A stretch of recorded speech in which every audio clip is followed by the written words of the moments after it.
93%। ये सिर्फ एक नंबर नहीं है। भारतीय शेयर बाजार में फ्यूचर्स एंड ऑप्शंस यानी एफएनओ ट्रेडिंग करने वाले 93% लोग अपना पैसा गंवा देते हैं। रातों रात अमीर बनने का जो सपना लेकर लोग यहां आते हैं ना, ये एक कड़वा सच है जो उस भ्रम को पल भर में तोड़ देता है। नमस्कार दोस्तों, चैनल पर आप सभी का बहुत बहुत स्वागत है।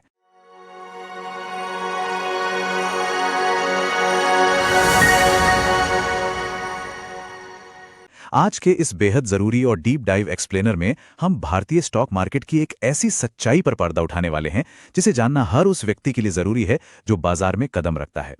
आज हम एक तरह से एफएनओ ट्रेडिंग के उस अंधेरे सच का आईना देखेंगे और समझेंगे कि असली वेल्थ बनाने का सही रास्ता आखिर है क्या। तो चलिए सीधा इस डार्क एफएनओ रियलिटी के अंदर गोता लगाते हैं और उन आंकड़ों को देखते हैं जो शायद आपको डरा भी दें। हाल ही में सेबी के जो एकदम ऑफिशियल और प्रमाणित आंकड़े सामने आए हैं वो बताते हैं कि पिछले 3 सालों में पूरी एफएनओ ट्रेडिंग कम्युनिटी में 93% लोग नुकसान में हैं। जी हां, हारने वालों की श्रेणी में। और सिर्फ 7% लोग ही कुछ मुनाफा कमा पाए हैं। सोचिए, ये कितना डरावना है कि इतनी बड़ी तादाद में लोग अपने खून पसीने की कमाई को इस बाजार में सिर्फ 3 साल के भीतर पूरी तरह से स्वाहा कर देते हैं। अब सुनिए, उन 7% मुनाफे वालों में से भी पूरे ट्रेडर बेस का केवल 1% हिस्सा ही ऐसा है जो साल का 1 लाख रुपए या उससे ज्यादा कमा पाता है। बाकी 99% लोग तो ये आंकड़ा छू भी नहीं पाते। छोटे से कैपिटल को 1 महीने में दुगना करने का जो ख्वाब लोग लेकर आते हैं ना, वो इस 1% के आंकड़े के सामने पूरी तरह से चकनाचूर हो जाता है। और इस डेटा का जो सबसे दुखद पहलू है वो अब सामने आता है। जिन लोगों की आय कम है उनके नुकसान सबसे ज्यादा हैं। ऐसा इसलिए होता है क्योंकि कम कैपिटल होने के कारण मजबूरी में सस्ते ऑप्शंस यानी far out of the money calls और पुट्स खरीदे जाते हैं।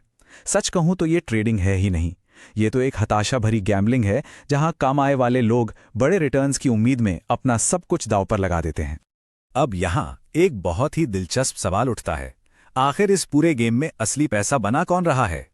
अगर हम और आप जैसे रिटेल ट्रेडर्स पैसा नहीं बना रहे हैं तो आखिर ये सारा पैसा जा किसकी जेब में रहा है? सच्चाई ये है कि वो टॉप 1% मुनाफा कमाने वाले लोग आम रिटेल इन्वेस्टर्स नहीं हैं। मुनाफे का 90% से ज्यादा हिस्सा फॉरेन पोर्टफोलियो इन्वेस्टर्स यानी एफपीआई और एल्गोरिथमिक ट्रेडर्स के पास जाता है। असल में ये विशाल संस्थान और उनकी भारी भरकम मशीनें हैं जो इस पूरे बाजार को चला रही हैं। इस बात को समझने के लिए जरा जेन स्ट्रीट नाम की एक संस्था का उदाहरण लेते हैं। आपको जानकर हैरानी होगी कि हाल ही में इन्होंने आईआईटी चेन्नई और एमआईटी जैसे संस्थानों के छात्रों को 4.3 करोड़ रुपए सालाना के भारी भरकम पैकेज पर हायर किया है। और ये लोग वहां क्या करते हैं? ये सिर्फ ऐसे सोफिस्टिकेटेड ट्रेडिंग एल्गोरिदम बनाते हैं जो तेजी से बाजार से पैसा निकाल सकें। तो अब आप सोचिए, क्या हम वाकई इन मशीनों से लड़ रहे हैं? इस बाजार में एक आम इंसान का मुकाबला आखिर किससे है? ये बिल्कुल डेविड बनाम गोलियात वाली स्थिति है। एक तरफ घर पर लैपटॉप लेकर बैठा आम इंसान और दूसरी तरफ अरबों डॉलर्स की निर्दयी मशीनें। पिछले 3 सालों में आम लोगों ने मिलकर 1,81,000 करोड़ रुपए का भारी नुकसान झेला है। सिर्फ 2024 में ही ये नुकसान 74,000 करोड़ रुपए रहा। और ये सारा पैसा बड़े संस्थानों, ब्रोकर्स और एक्सचेंजों की जेब में चला गया।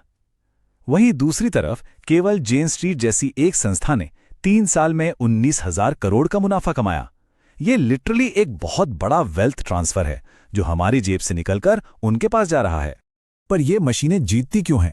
सिंपल सी बात है, मशीनों में भावनाएं नहीं होती। उनका लॉजिक बिल्कुल साफ होता है। जब नुकसान होने लगता है तो मशीनें तुरंत अपना स्टॉप लॉस ट्रिगर कर देती हैं और मार्केट से बाहर निकल जाती हैं।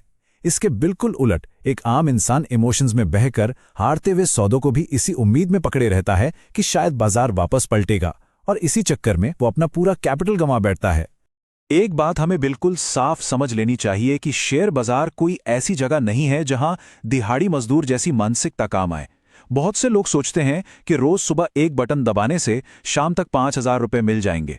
मेरे दोस्तों, ये एक अत्यधिक जटिल और प्रोफेशनल क्षेत्र है। रोजमर्रा की दिहाड़ी कमाने की कोई एटीएम मशीन नहीं।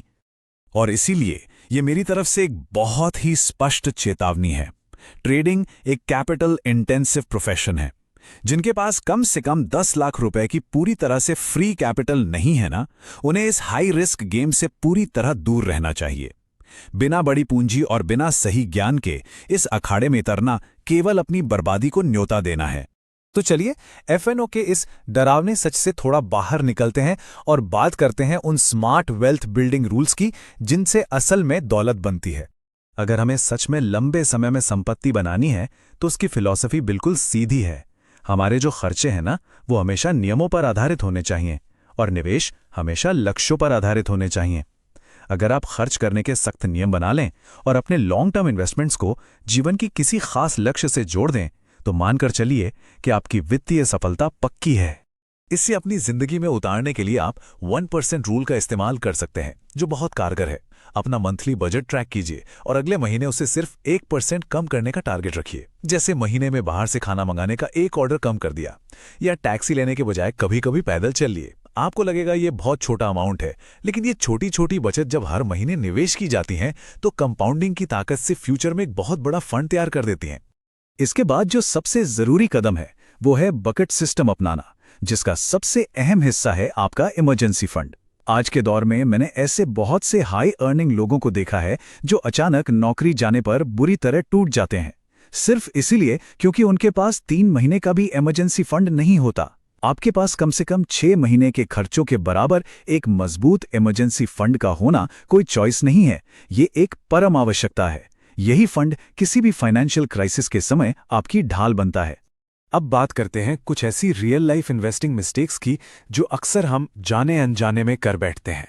देखिए, सालों के अनुभव से एक बात मैंने सीखी है कि सबसे बड़ी वित्तीय गलतियों में से एक है इमोशंस में बहकर दोस्तों या रिश्तेदारों को कर्ज देना।